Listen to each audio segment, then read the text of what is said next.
Hello and welcome. I'm Esther Allen, a professor at City University of New York, and I'm here with Alice and Markin Powell, who translates Japanese literature and works with the PEN Translation Committee. She and I are co-organizers of Translating the Future, the conference that you are now attending. Thank you, Esther. And thank you all for joining us for the 10th installment of our weekly program, Subtitling Subtleties. Today we'll hear from Darcy Paquet, Linda Hoaglund, and Xiaolu Guo about the intricacies of translation in film. Darcy is deeply involved in the world of Korean independent cinema and has subtitled over 100 films, including this year's Oscar-winning Parasite. Linda is a bilingual filmmaker and has subtitled 250 Japanese films, including masterpieces by Akira Kurosawa and Hayao Miyazaki. And Xiaolu is a novelist and filmmaker who works in both Chinese and English. You can read their full bios on the Center for the Humanities site. At the outset of this conversation between three people who have done so much to connect Asian cultures to the Anglophone sphere, we'd like to take a moment to reflect on the racism that the Asian American community in the United States has long been subjected to and which has become much fiercer in the past several months and years. Last month, Time magazine reporter Annapurna Kambampati partnered with photographer Haruka Sakaguchi, portraying 10 Asian Americans along with their experiences of racism during the pandemic. A Brooklyn resident named Jilin Liao told Kambampati that she was walking home from the grocery store when a tall, older man in a Yankees cap intercepted her to say, "Next time, don't bring your diseases back from your country." Scapegoating is both a timeless and a universal tool, Liao mused. So we shouldn't be surprised COVID-19 racism is coinciding with an election year. Especially as marginalized people, we can't be afraid to speak out about our experiences. I believe community building starts with relationship building, however messy or imperfect that process might look. The Black Lives Matter movement continues to show us a new world is possible. And we thank Jilin Liao for those words. Translating the Future will continue in its current form throughout this summer and into the fall. During the conference's originally planned dates in late September, several larger scale events will take place. We'll be here every Tuesday until then with a week's hour-long conversation.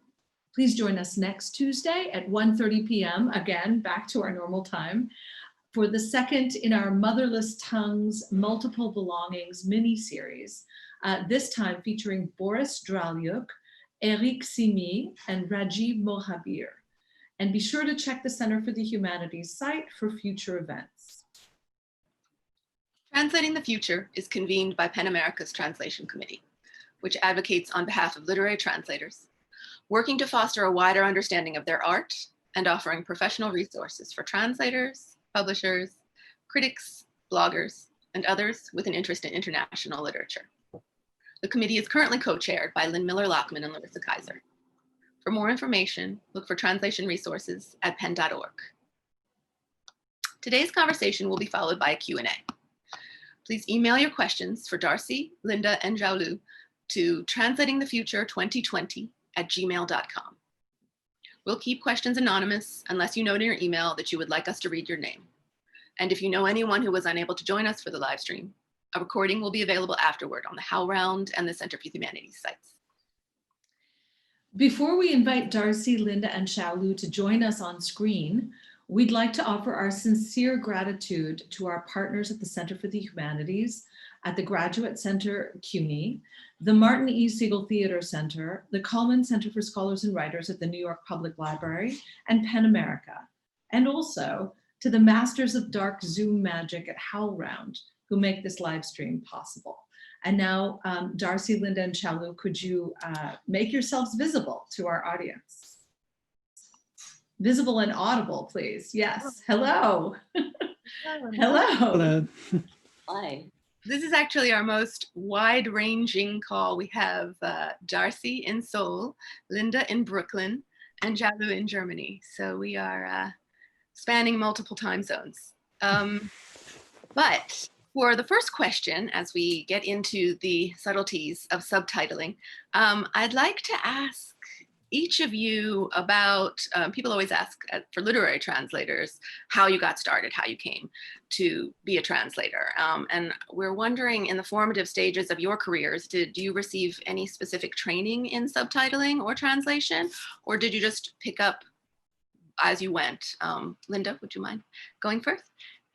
I was actually born and raised in Japan. My parents were missionaries to provincial Japan. And so there weren't any American schools, and they made a deliberate decision to send us to Japanese public schools through 8th grade.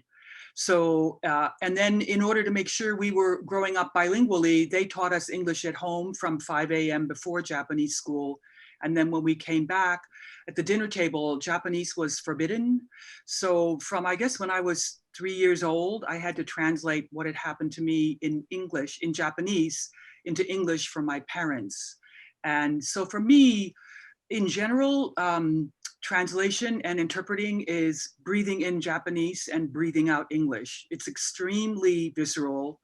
It passes through my, of course it has to pass through my mind, but I feel the experience as a Japanese person would experience it. And then my mind works to express it in the most articulate and clear English language that I can, specifically for subtitling, in order to use the English language to create very vivid and clearly identifiable characters who live through their specific vocabulary. So you could say my entire childhood. And I only started subtitling because I accidentally wound up interpreting for Hirokazu. They say Hirokazu Koreeda. I prefer the Japanese Koreeda Hirokazu. For his first film after it was in the Venice Film Festival. And I accompanied him to many film festivals and met people from the Japanese film business, and they begged me to start subtitling because they didn't have good subtitlers. And so that's how it happened. And I took to it very naturally.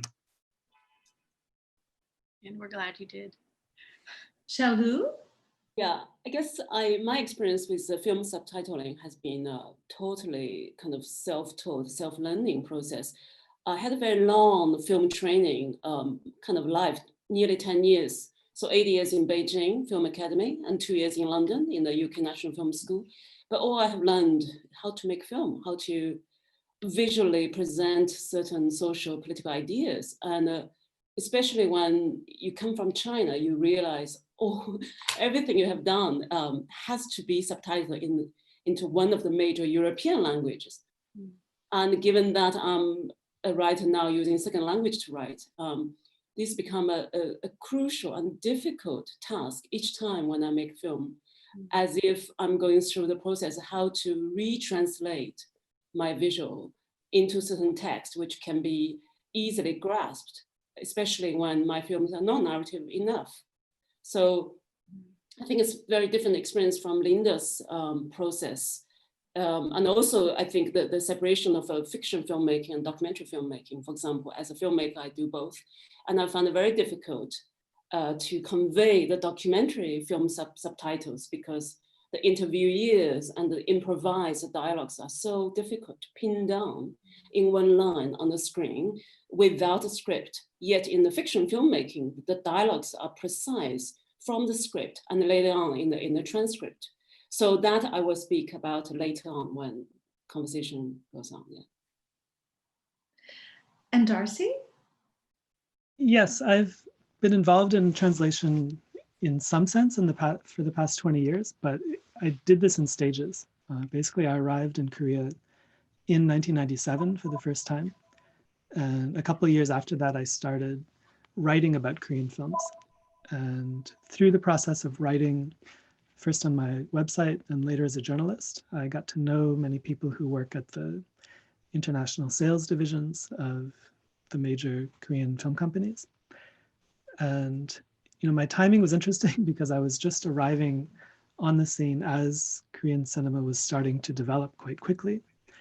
And actually compared to a country like Japan, which had been exporting its films abroad for many decades, Korea really had not done this since the 1960s, and very few Korean films were ever exported abroad. So there wasn't really any proper system in place for subtitling. And it was more or less, every company or every producer or every director had to deal with it in their own way. So initially what I would do is if I began by doing proofreading, and if a director or film company received a subtitle translation and they weren't happy with it, they would ask me to try to work on it and to improve it, which is sometimes possible and sometimes not. Sometimes you have to rewrite it basically from scratch. If it's language that doesn't feel alive or that doesn't have a real sense of energy.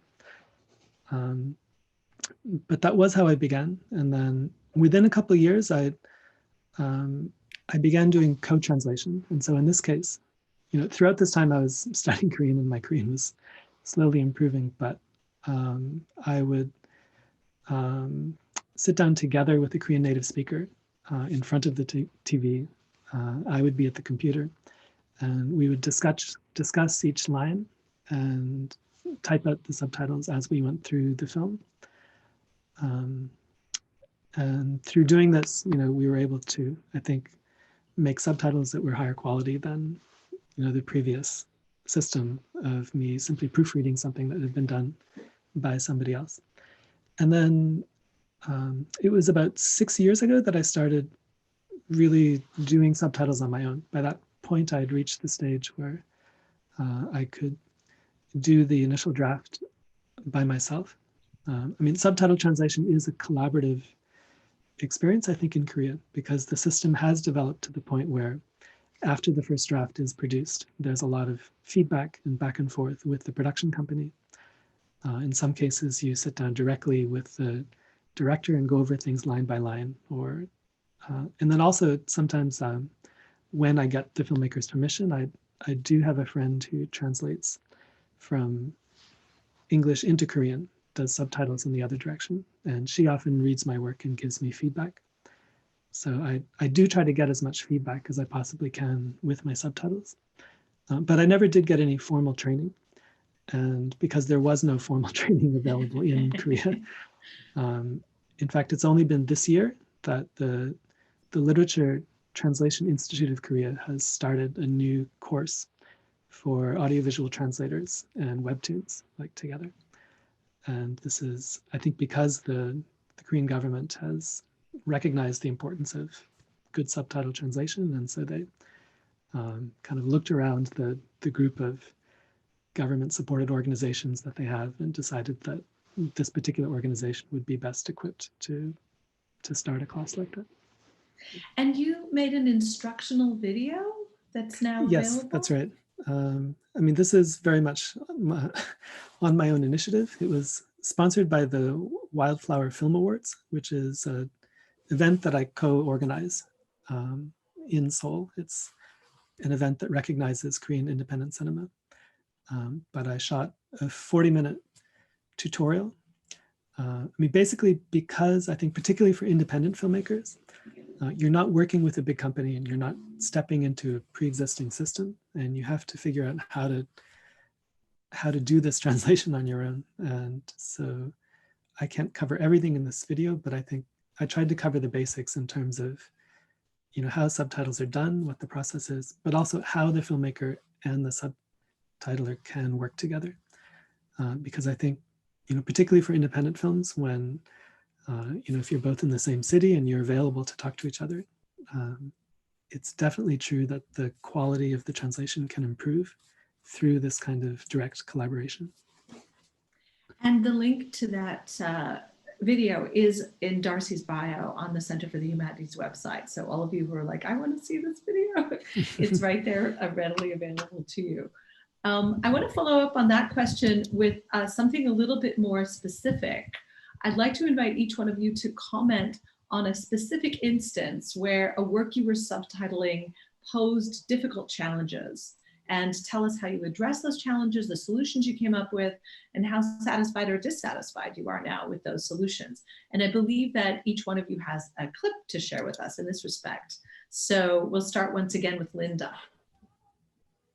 I always say that I went to the most exclusive film school in the universe, where the teachers were Akira Kurosawa and Oshima Nagisa and Ichikawa Kon and Miyazaki Hayao.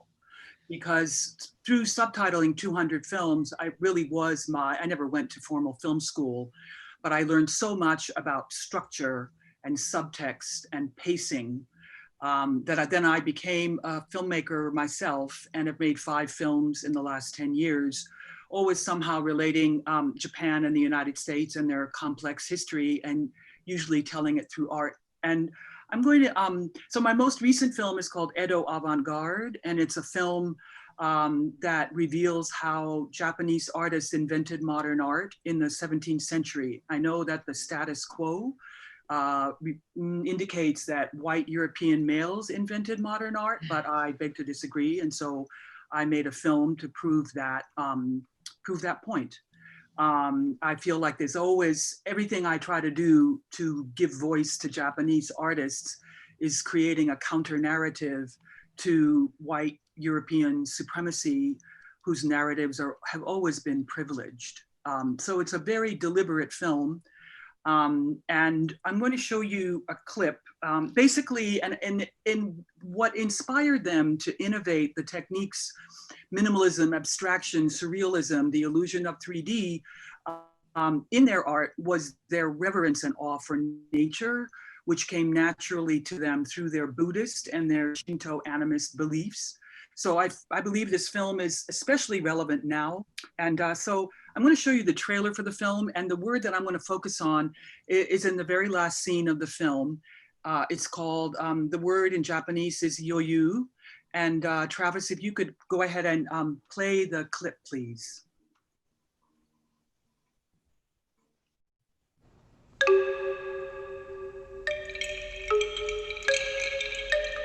What we have here is one of the most incredible perspectives I've ever seen in a Japanese screen. What is the viewer's perspective supposed to be?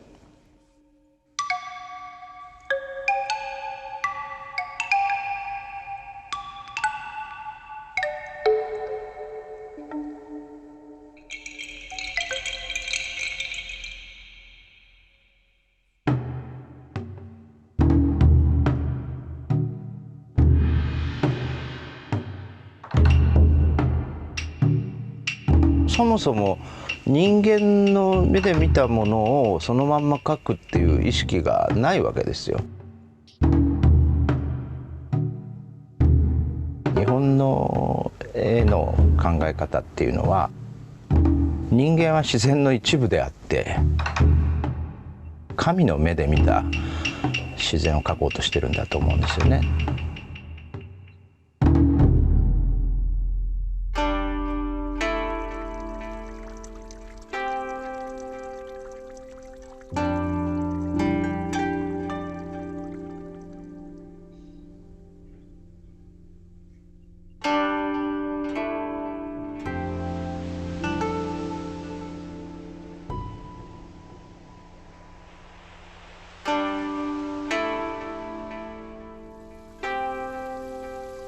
ああいう国宝級の何とも言えない雰囲気っていうのは人間だけが作るものと違うような気がするんですね。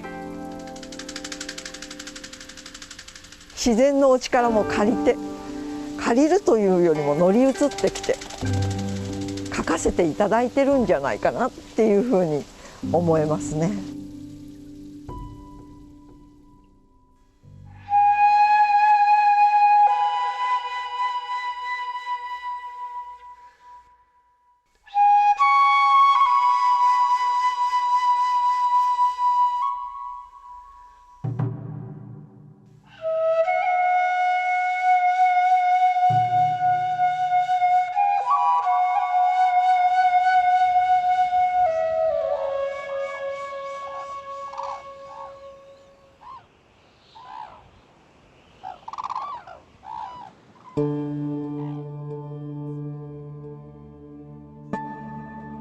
この絵は地面描かずに余白を残すことで見てる人に想像してもらう。それも時代背景やと思いますね。自分自身にも余裕があるし、町の人にも余裕があるし、権力者にビクビクしてない時なので。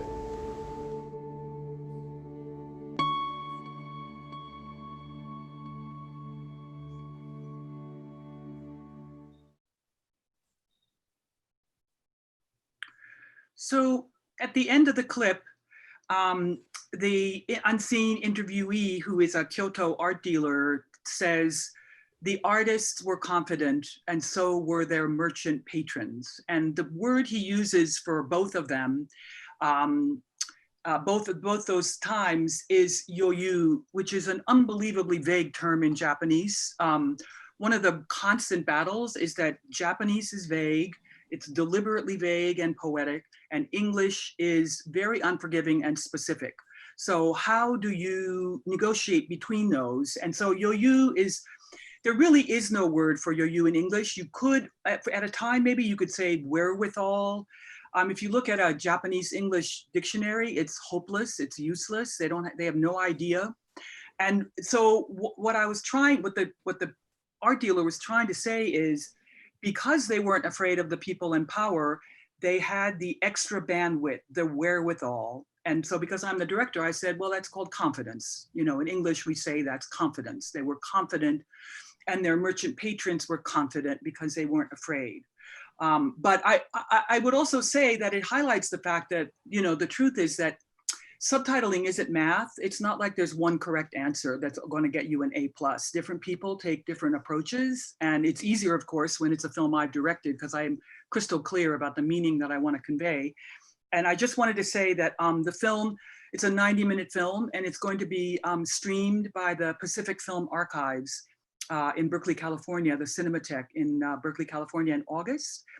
There's a link to my website in my bio. So if you're interested in seeing the film in August, please contact me through my website, and I'm happy to send you an email to send you the link for the Pacific Film Archive screening. Thank you.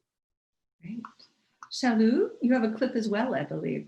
Yes, I quite like what Linda said about vagueness of certain language, and I really find it's a great gray area to subtitle the vagueness of certain languages, especially East Asian language, because especially Chinese language is a pictorial nature, and then you have a visual. So as a filmmaker, you are very sensitive to, I wouldn't want to use the word manipulate, but to present the meaning in the most kind of sufficient way, especially in English, in German, they require such a specific tense and a meaning. So I think the one interesting thing, I want to mention one of my fiction film called The UFO in Her Eyes.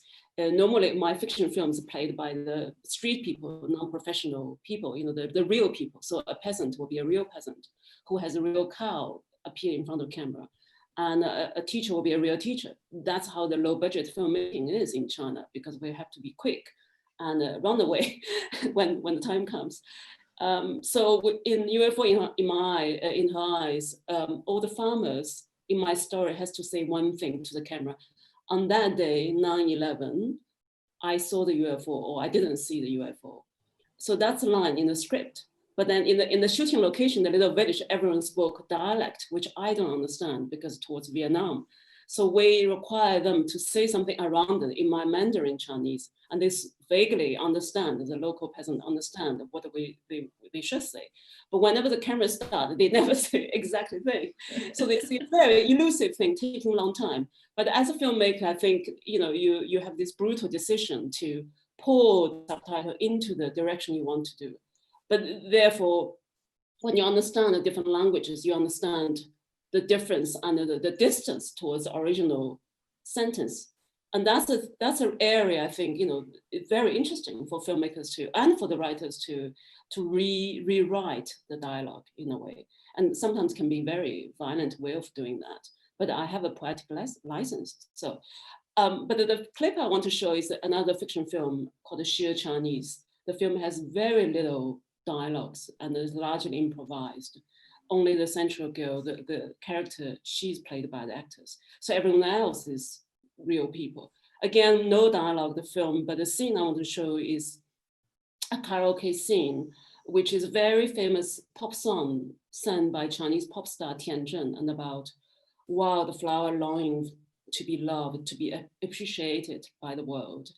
And the scene basically is the first scene to present that girl, the young girl character, her longing, the youth, the desire for her body and her love. And somehow we had to, in a way, to present that karaoke translation into her head and to persuade the audience to understand what that scene might be doing, because it's fragmented film, you know, it's 15 chapters and it's interrupted by the text with kind of Godard-ish style, the text everywhere in the film. But I think that seems self-explained how I try to do with the singing scene. Can we play the clip?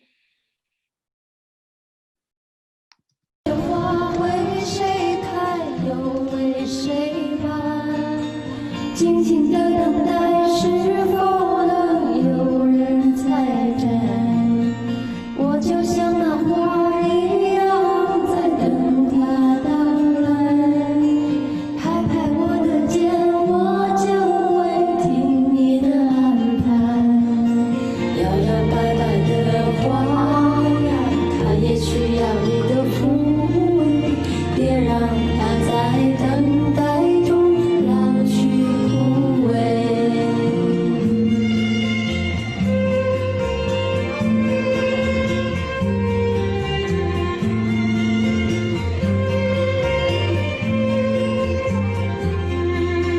我想问问他，知道不知道心怀？不要让我在不安中试探徘徊。如果这欲望它真的存在，你就别再等待，因为那颗火在我心中烧得我实在难耐，让我渴望的天长地久，经常出现在夜里，我无法抗拒，我无法将你回去，让我渴望的天长地久，经常出现在夜里，我无法抗拒，我无法将你回去。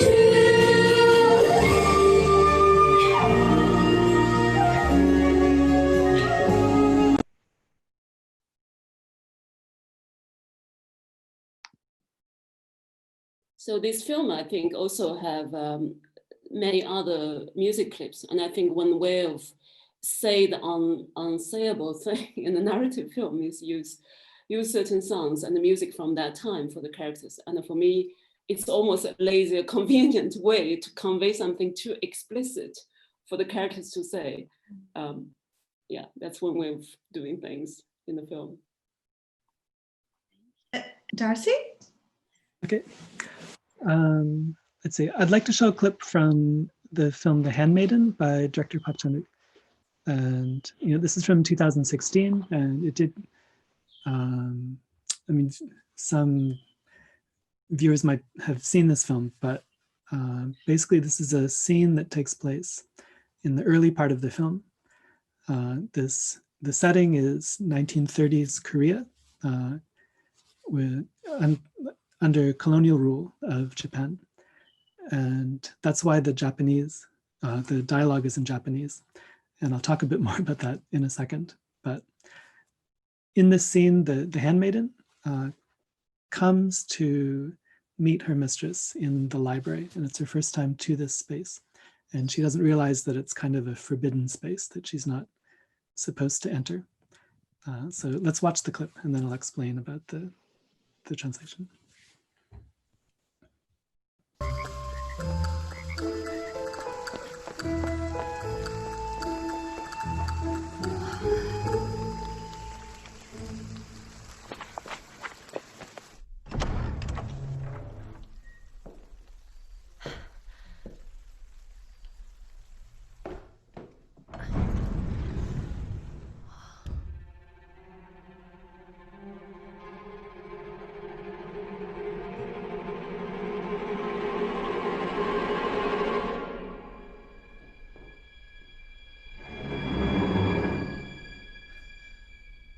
新しく帰宅です。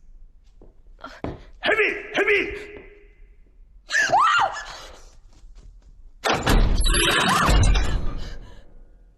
それ以上入っちゃダメ。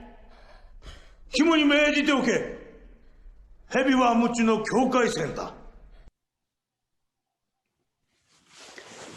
Okay, so what I'd like to talk about is this phrase, the bounds of knowledge. I should mention at first that, you know, this film goes constantly back and forth between languages. There are characters who are Korean, but who speak in Japanese, and in some cases pretend to be Japanese, and that they use the language in interesting ways. Actually, in the festival print, when you watch this film, there's a notice at the beginning that says, you know, Japanese dialogue will be translated in yellow, and Korean dialogue will be translated in white.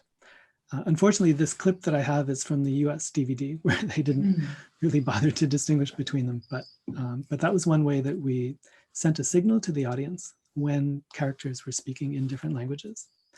And incidentally, because I don't speak Japanese, the director did tell me to translate from his original screenplay, which he wrote in Korean. So in a sense, it adds a complication because I'm not translating the words that the viewers are hearing, but instead the words that the director wrote. And it was sort of his intention as closely as possible to what he intended. I was asked to translate this film several months before its first premiere.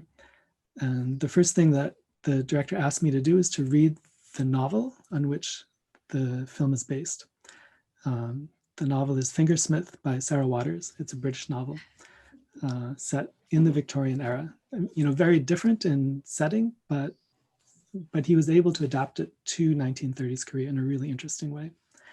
And he asked me to read the novel, and in particular to buy an ebook, because there were certain lines of dialogue that he wished to echo in the subtitle translation if possible.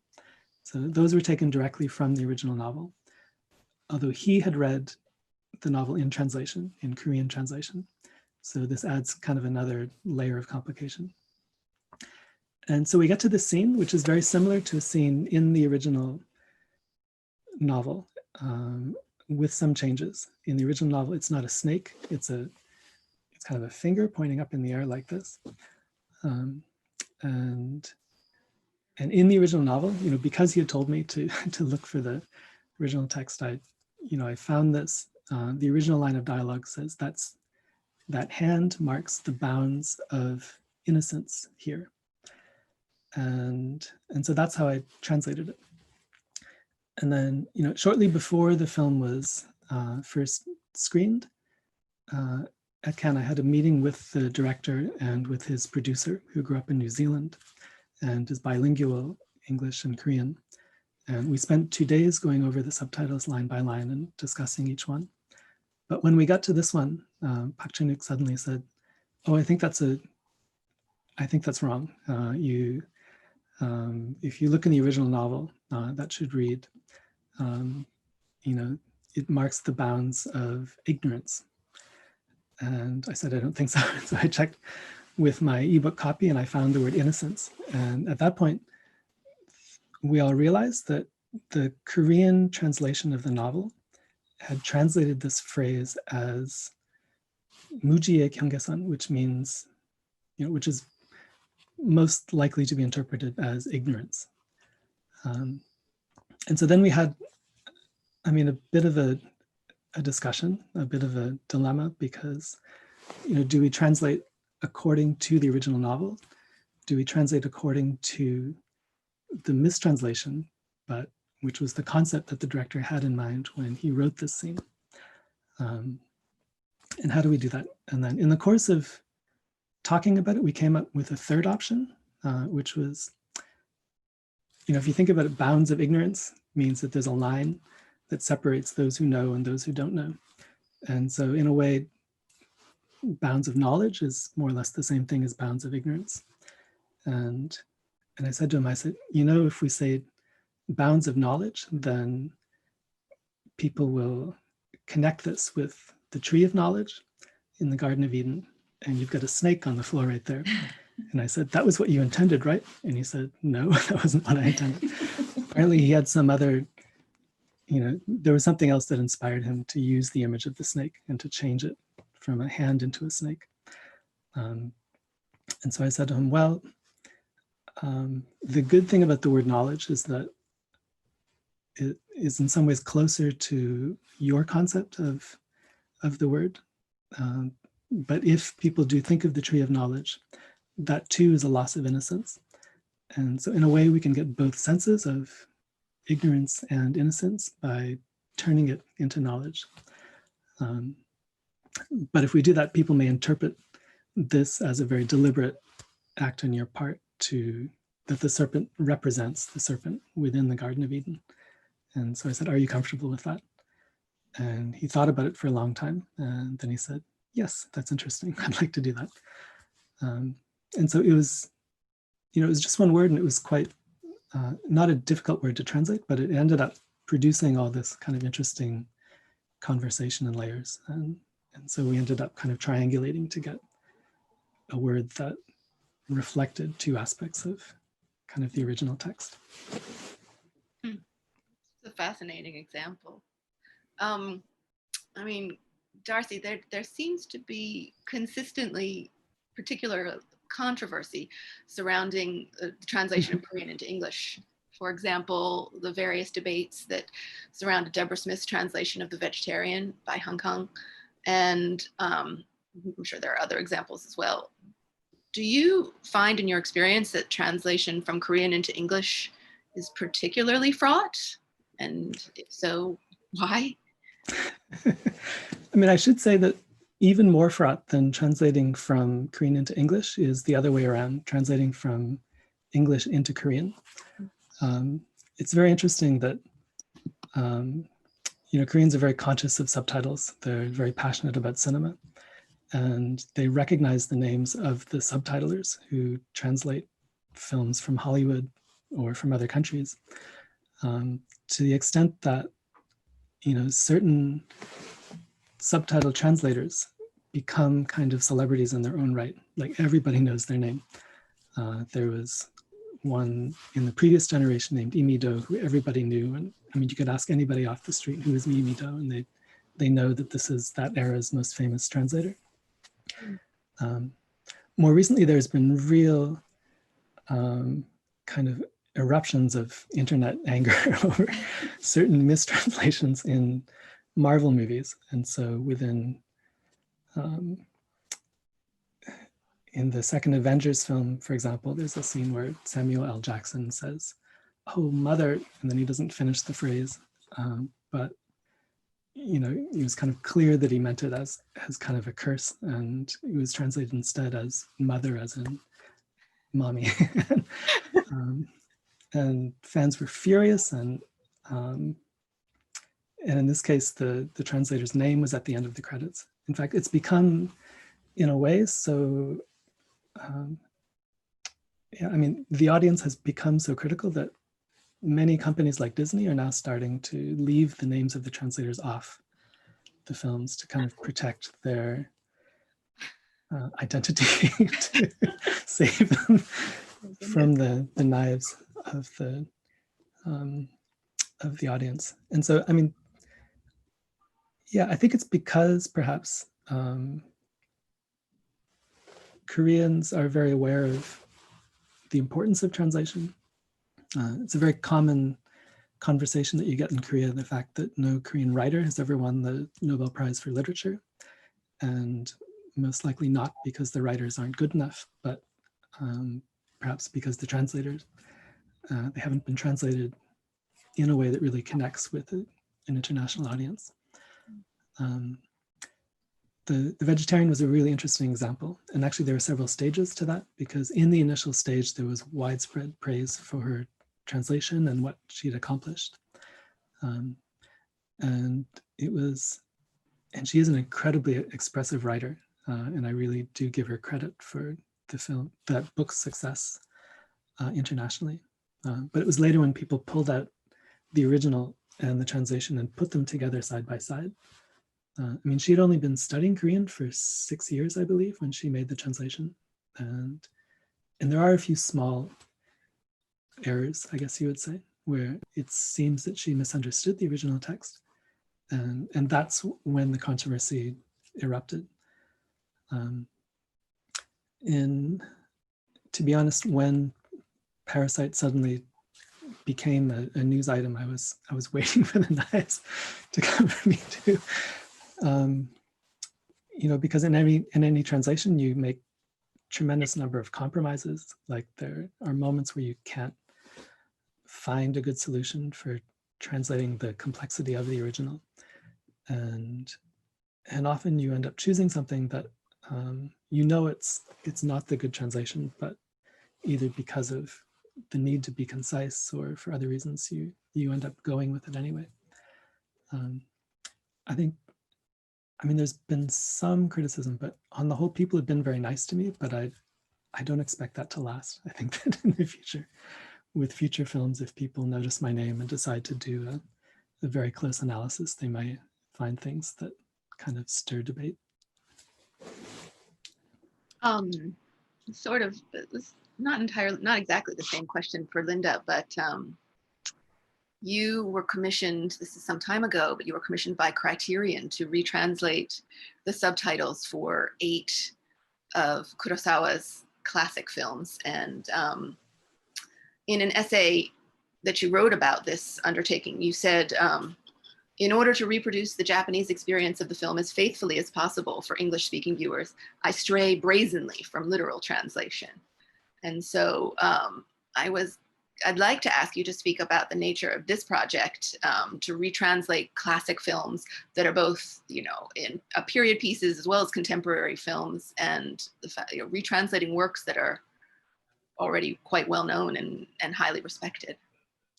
Well, you know, Seven Samurai was quite well known, but the subtitles were reviled. They are so inferior, the original subtitles, that everybody felt a sense that they weren't seeing the full film. And I mean, the thing I would say about the Kurosawa films is that they were mostly co-written by Kurosawa and either 2 or 3 other of the very best screenwriters in Japan. So their screenplays are lyrical, dense, articulate, filled with subtext, filled with strategies for how to get from the first act to the third act. So when something is that beautifully put together, a literal translation would ruin it, because you have to spring from their world to translate and transpose their elegance and their strategies to be crystal clear to a non-Japanese speaking audience. It's like if you have a political thriller, you're playing chess, and the audience needs to know what character is doing what's the relationship to the other character, and have it be crystal clear. So many times their personal name is less important than their role or their title being translated. And so you're constantly playing within a limited number of word count, what to highlight to get at the essence of the filmmaker's intent. I'm always interested. I go back to what is motivating the filmmaker, the actor's speech. If you go back to where it's coming from, that will guide you in terms of how to articulate them. And I would just say that with Seven Samurai, my strategy was that the samurai spoke one language, the peasants spoke another, and Kikujiro, the Mifune character, was a mishmash of both, because that was his identity. And by structuring the subtitles and clearly delineating their linguistic vocabulary and tone, you emphasize what that film is about, which is that the gulf between the samurai and the peasants can never be fully crossed, can never be really bridged. And Kikujiro did his best. So it was a great honor and a great pleasure. And another question for Xiaolu. You've talked about the difference between subtitling documentary and fiction film, but you are also a novelist. And in novels like A Concise Chinese English Dictionary for Lovers and your most recent book, Lover's Discourse, which is about to come out, I think, in just a couple of months. You deal very intimately with the intricacies of moving between two or more written languages. So what are the primary differences for dealing with some of those same intricacies with film as compared to on the written page? Yeah, that's a good question. Thank you, Esther.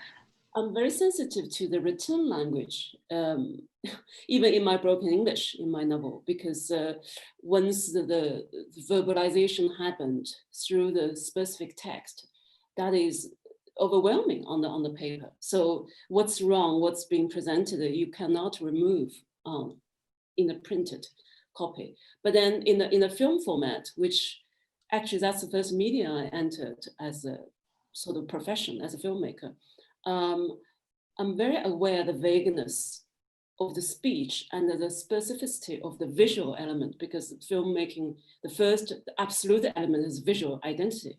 And I think the speech and the translation of the subtitle can never take over the power of the visual. So when I do the subtitle for my films, I'm actually very subjective. It can be easily accused by many people, because I rather take out the translation than put it or add it or make it more clear, because my worry of how the subtitles or the speech can take away the power of the visual. That is my first concern. And in a way, for example, all these film festivals I went, because as a low budget independent filmmakers, most of my films only subtitled in English. So, but I go to film festivals mostly in Europe, which means in Germany, in France, in Italy. They are the most countries I show my films. And I think the film festival always say, well, we have to add a layer of Italian subtitle or German subtitle underneath our English subtitles in your Chinese film, which means I would invite, somehow I have two layers of subtitle under my film, which also very text-based often. And that visual aesthetic worries me, because we're no longer watching film in the way we're reading the subtitles. So often I make some brutal decision, take out a lot of translation. And then often, in a different film festival in Germany, for example, in film festival in Germany, it's often like, how come the German subtitle is so long, the English so short, and then the Chinese speech is kind of, elusively speaking, in the screen. So everyone would ask me the question, and luckily, I'm the filmmaker, so I could answer, in whatever way to justify my decision. But again, the idea of Xiaolu Godard's film, the latest film, is A Goodbye to Language by Godard. And I think this subtle and at the same time powerful suggestion, in what way goodbye to language, the visual language, the written language. I think we are going into the process of this hyper language, which is embedded visually with text. And this is a new generation in how we read things, through visual and text in the same image. And I think that is so much trained by this generation. They no longer take one type of text, or if we say, these are the language, different type of language. So subtitle is almost like the one of the language we suggest, but it should be in the whole body of the hyper language we're presenting. Really fascinating. I think based on your co-panelist, Darcy, your trajectory, you may be making films in your future. So. We'll see.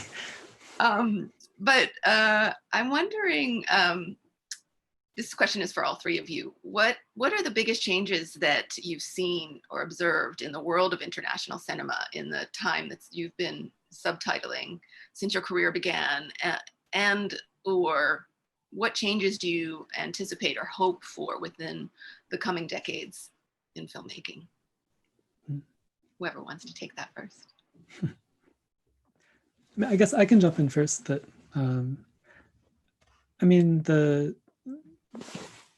over the past 10, 20 years, there's been kind of an explosion in independent filmmaking at first. And so I think whereas in the past, a greater percentage of films were done kind of within bigger and more established companies, it's becoming more and more common, even more so than before, for filmmakers to create their own works kind of at home on their own computers, and then that goes with the subtitling as well, that they do that. One phenomenon that I've found really fascinating is the phenomenon of kind of fan subtitling. And it's not something that I'm at all deeply involved in, but something that I've been aware of, and that I know that it's not simply just, fans subtitling works in order to give these films greater access to viewers around the world, but that communities have developed around these fan subtitling sites, and where somebody will upload a translation, and then these dialogues will emerge where people discuss different ways of handling the difficult translations, and they they kind of critique each other's work. In a way, it's much more intense than any of the translation that I do, because there's much more back and forth. And the other thing is that there's a really interesting scholarly article for an abusive subtitling by Mark Norris, and he discusses this as well. But fan subtitlers have been much more willing to experiment with things like color and the placement of the subtitles on the screen in ways that are really interesting, and which is why I think it's a real shame that recent court cases have more or less ruled fan subtitling to be illegal, and they've been shutting down fan subtitling sites. What cases in Korea or in the United States? This is internationally, and so there was a big site based in Sweden, for example, and I think one in Australia. And again, I don't know this in detail, but the justification was not that people were making money off this, because they weren't. They were giving them away for free. But that first of all, because subtitles are a derivative work, and that they are based in some sense off an original, that you need the permission of the original copyright holder in order to make it, and that more crucially, that most often what was happening was that people were using fan subtitles to get access to films that hadn't been released in their own market yet, and so that affected the whole local market for international film distribution, which is a real shame, because the reason these sites developed is because the market wasn't serving these communities, and so they found a way to get the films that they wanted to get. But yeah, it is quite a negative turn of events, I think, that things are going in that direction. I'd like to jump in with a plea for more superior quality subtitles for the Korean dramas that are presented on Netflix. I haven't watched all of them, but like Darcy, when I subtitle a film, I work with the producer or the distributor or the production company. They're the people who pay me, and they're the people that I discuss the subtitles with, of course, including the director if that's necessary. Yeah. So I have no idea how the Korean dramas that are shown on Netflix are subtitled, or what the process or the review process is, but I'm a huge fan of a particular amazing policier called Stranger, in which a prosecutor and a female detective take on all the corruption in Korean society in great and specific detail. How in a democratic country do you go after corruption legally, police procedurally? And it's crystal clear. I don't speak Korean, but it's very clear to me that it's going back to the chess, right? These people are playing chess with each other, and I lose sight of what's the relationship between this character? What is her role? What is he doing? And I really feel that a lot is lost in translation just based on my experience. So I'm giving a call out to people. No, it's interesting. I actually met Netflix recently and have been speaking to them a bit. I've never worked with them directly. It may happen in the future, but I think that one thing that has kind of that I've realized over the years is that you need a good system in place in order to get good subtitles. And I a good translator is a big part of that system, but there's more to it than that. And I think that Netflix it hasn't been that long since they've been producing Korean language content in Korea. It's only really been a couple of years. And I think they are aware that they want very much to get the best subtitles possible. And I think they're trying out different things. They're trying to find new translators to work with. My understanding is that Stranger was actually a blockbuster TV show that was produced by Korean television a while ago. So it wasn't produced by Netflix. And okay, in that sense, yeah, then the subtitles probably pre-existed before coming to Netflix. And that's translation and subtitling is a very political act, because in many cultures, some stuff said in the character's mouth is subject to the censorship. And when you come from a place like China or Iran, you are very aware what you shouldn't say on the screen. And I think the subtitle or translator's role somehow bring that out organically.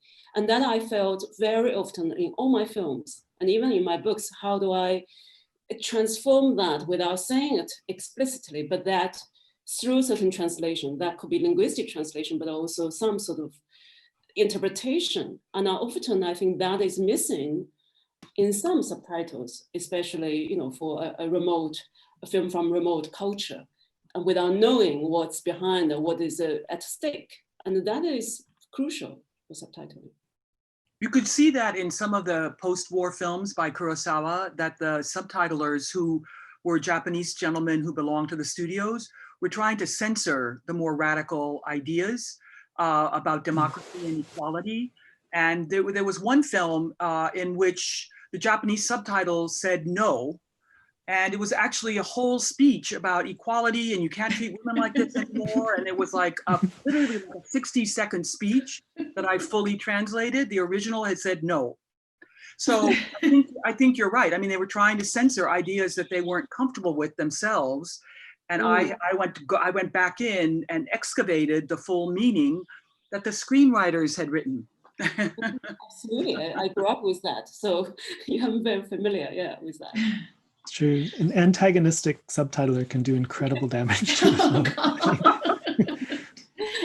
I think we have time for just one more quick question, which has to do with the nature of the audience. I think Xiaolu already touched on it. But as you work, you have to be aware that the audience for your subtitles specifically might be people with a first language grasp of English, but it also might be people for whom English is a third or fourth language that they grasp with difficulty. In I think far more cases than people who are taking in these subtitles in the Anglophone sphere might be aware of. So how does that real diversity of language experience and usage in your audience and the nature of English as this sort of global lingua franca, the second or third language that everybody learns, how does that impact your work as a subtitler? I just subtitle all my English films too, because it's not by habit, it's also for my own understanding. For example, one of my films called Late at Night, it's about EastEnders speaking Cockney English in the street. And most of my characters are homeless people speaking quite heavy Cockney English. And for a foreigner like me, when I was interviewing them, I didn't understand any of what they said, but cameras keep rolling. And during the editing process, I repeated those each line again, gets the local, EastEnders in London to listen to it. And I eventually decided I just subtitle every line in English. But my subtitle in English is quite different from the Cockney English they were speaking in the film. And if you're a native Anglophone speaker, you see the difference with two types of English. And I think it's interesting how the audience receives the oral language and the written language and distance between the two. And that should be obviously different. Yet we try to delete that difference. The oral speech and the written speech is two types of art or practice. Those are interesting. And I'm not timid to show that difference under the problem, actually. So I love English film being subtitled in English. Really, I love that. Anybody else? We have like maybe one more minute. Yeah, I mean, that was something that was actually pointed out to me by some of the companies that I was working with very early, like in the early 2000s, that the audience for Korean films was primarily within Asia or in Europe in some cases, but a big part of the audience that would be watching this film with subtitles were not native speakers of English. And so in that sense, they specifically requested that I not use too much slang or really obscure vocabulary. And, which is something which I think is, usually good practice anyway, unless you know that you're working with, a native audience. I think that one of the big challenges in subtitles is kind of being as expressive as you can, but using fairly simple words. So. Linda, do you want to add anything?